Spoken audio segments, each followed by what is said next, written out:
我发现没有录音档，我当场是蛮失望的，就是因为在跟你们新北市这么联系这么多天，都强调我要这个录音档，包含我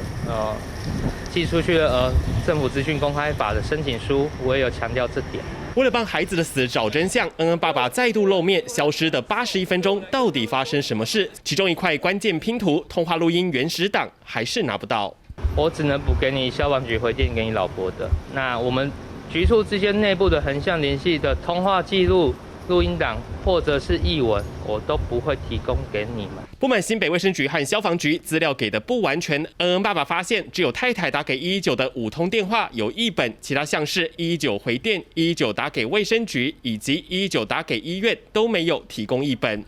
但也有基层消防员po文透露心声，感叹119真的尽力了，遵守规定却成了代罪羔羊，似乎变成整个制度下牺牲者。我们会随时在跟恩恩爸爸保持联络，然后联系好了，我们就会依照刚刚这个提到的，我们的消防局长跟卫生局长会带着资料跟恩恩爸爸做说明，强调所有资料准备齐全，因为制度和隐私，录音档无法复制带走，恩恩爸爸无法接受，继续争取到底。3立新闻黄大峰、张志豪，新北市报道。